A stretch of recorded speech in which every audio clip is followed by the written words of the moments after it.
Today, there's so much in our lives that influences us, our environment, the people around us. Sometimes we don't even know what's influencing us, and that's what we're here to talk about. Welcome to the Influence Today podcast with Chet Tart and Terry Lyle.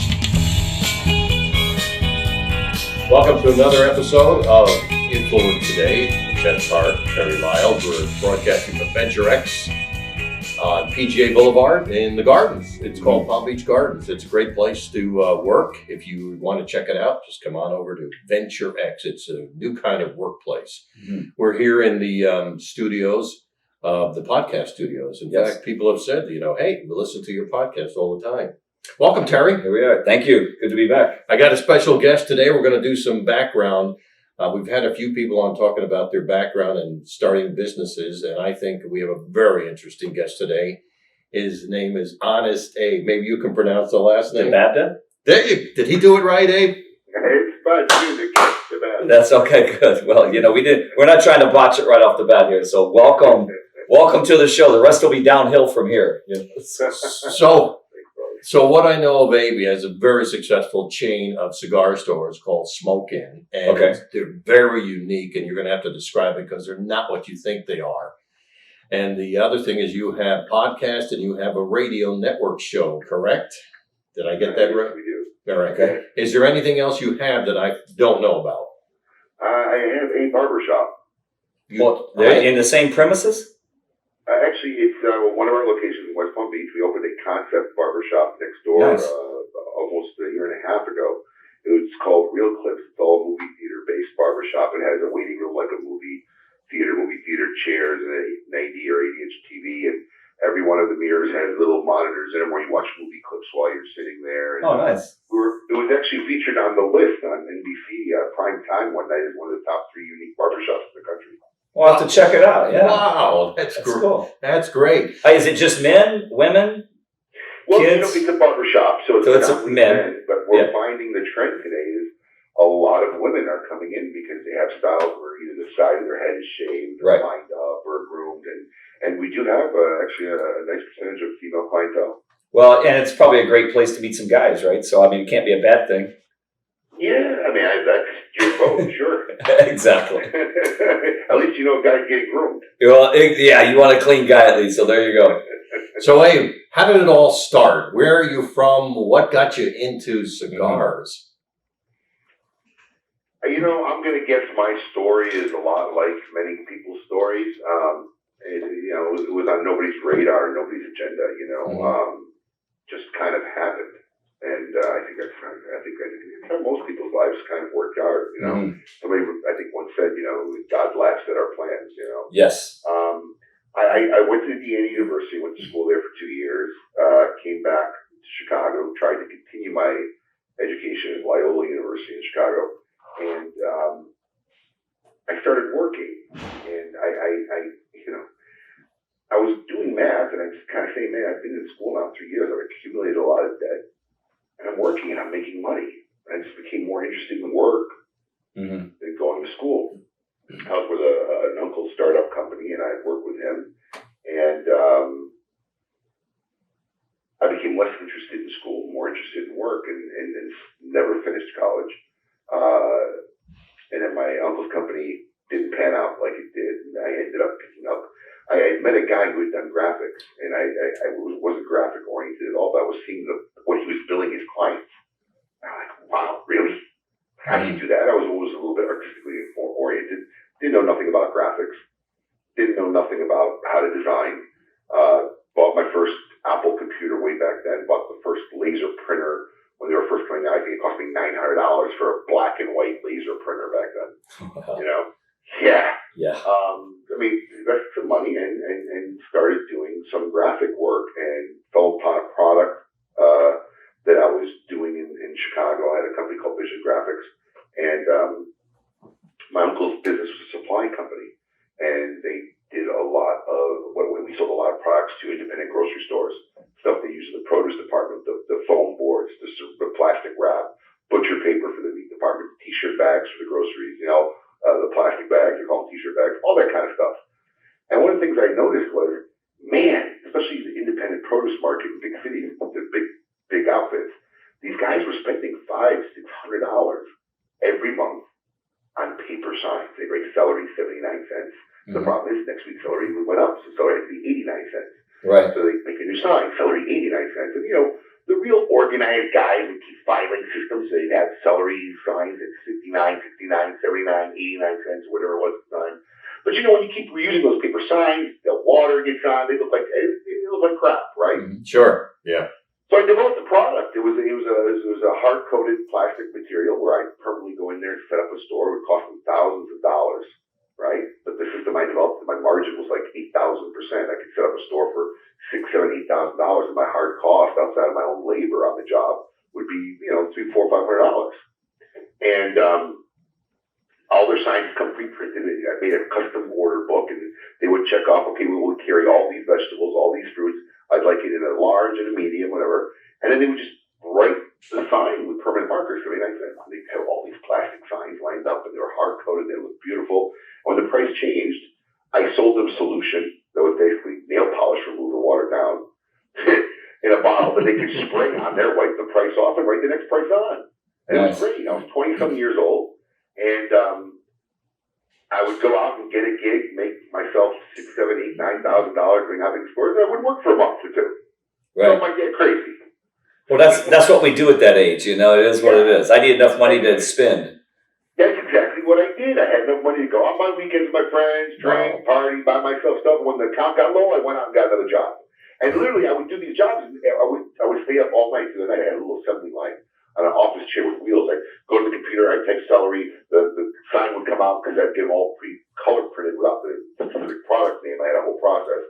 And then I would laminate it and cut it. And then I would just, all you'd hear me do for 2 or 3 nights, wheel around on this chair in a circle downstairs. Finish the job, and I worked for 2 or 3 months.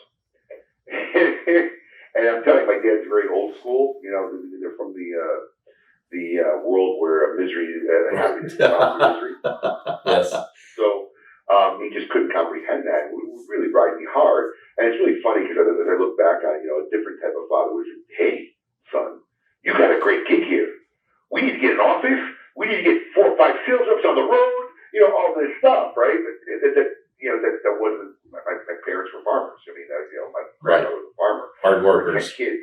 Yeah, there were 10 kids. And only one got to go to college. So that wasn't the mentality they have. So, just out of despair one day, he says, well, listen, you're going to start working for me in the grocery store 3 days a week.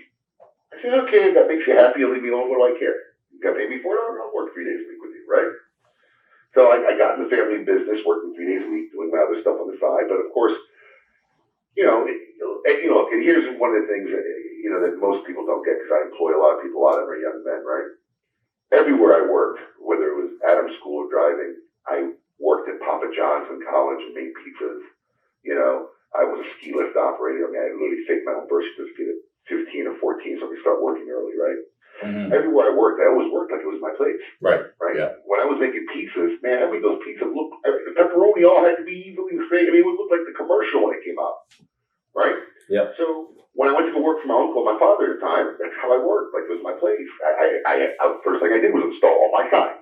Right? They had a meat market, grocery store, produce place. I installed all my signs. I started making displays. I was graphically oriented.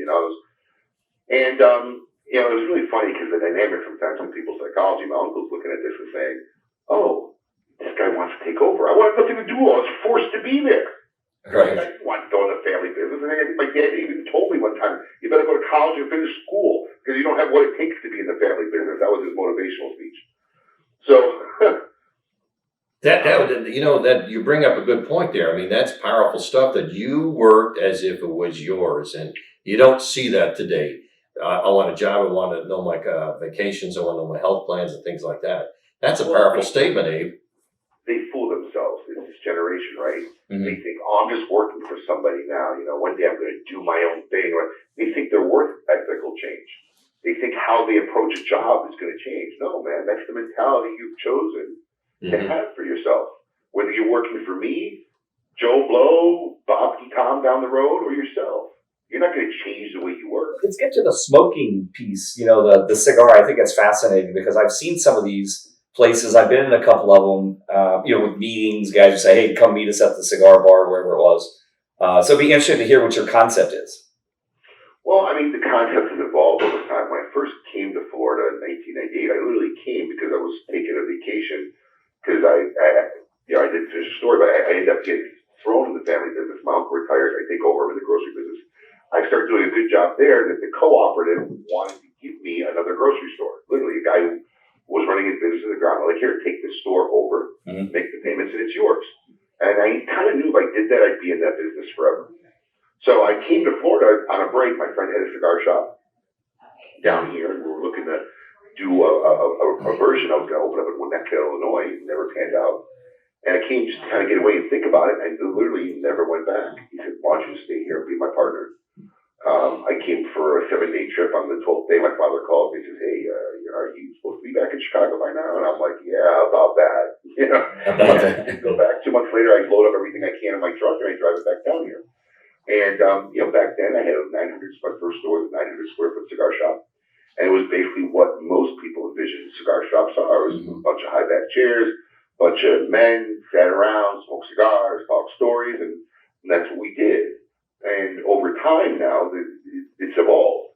And, a lot of my older locations were looking for newer, bigger places to renovate. But now the bar business, especially in the state of Florida, because it's allowed, has now become integral with the cigar business. Yes. Becoming cigar bars. I mean, we've always had lounges, right? I mean, here's one of the things that people don't get. And when I have interviews, job interviews, it's one of my favorite questions is, what do you think I sell for a living, right? What do we sell for a living here? And, the immediate answer you'll get from everybody, and 90% of people, is cigars. Well, it's not. Because that's how you're approaching the job, that you're missing the point, because no one's ever walked out of any one of my establishments saying, that's the best cigar I ever had. Right. 90% of us carry the same thing. 95% of the product we carry the same thing. I have store exclusives or limited stuff, but whether you smoke a Rocky Patel cigar here or the same Rocky Patel cigar to the store, it's the same cigar. So that's not what they're talking about. Yes. What we're selling is a lifestyle and experience. Yes. The moment you walk through the door, because that's what you're going to remember when you leave. Man, every time I go there, they're always smiling. They're happy to see me. They make me feel good. I get away from the world for a few minutes. I come out. I can't wait to go back. That's what we sell. Right. Yeah, it's a lot like, when you see in sport. I mean, somebody, you used to go to a game and you would watch a ball game, whatever that ball game was. But now it's like an entire entertainment experience. There's video, there's audios, there's, you win things. Yeah, all the restaurants, the bars, the clubs, you got all this stuff. So you're right. And that's what makes you successful, because it is bigger than just the cigar. There's got to be more. Yeah, the cigar is just the vehicle for Right. the product. Yeah. Right. And one of the things that enamored me early on, and the dynamic changes, that the great thing about cigar smokers and cigar smokers in general is, for the majority, right? This is what government and society and FDA don't get. This is not a habit for us. This is a hobby for us, right? Yes. It's a lifestyle that we enjoy. Most lifetime events are done in association with enjoying a cigar, whether it be your daughter's wedding, your kid's bar mitzvah. Absolutely. Yeah. Whatever it is, it's a cigar's tied to celebration. Cigars exactly. tied to remembrance of somebody, and there's a million lifetime events. So it's a very gregarious hobby, and it's one of my expressions is cigar smoking is like sex. You can do it alone, but it's always better with company. Exactly. Yeah. You get more smoke in the room, man. It's good stuff. You get to enjoy it with somebody else. And I was always enamored early on is the diversity that disappears, right? I've had guys sitting in a chair, literally 40, 50 years old, never made anything. He's sitting unemployed, right? Struggling dating. And next to him is a guy who's a billionaire, retired. And they're sitting there relating and talking to each other as if they're both in the same universe. Yes. Completely from two different universes. But this common element, this theme of enjoying and sharing a cigar together, brings all these different levels together. And those diversities are forgotten. Yeah. So how do people find you, or where are your locations? Because obviously this goes around the world, but for people that live in the South Florida, Southeast Florida area, where are you located? Or do you have a generalized website that's international? Do they order things? I don't know if you have that experience virtually. I'm not sure you've tackled that. Maybe we should do some consulting. I could work on that with you, but that could be an opportunity for us. We've developed a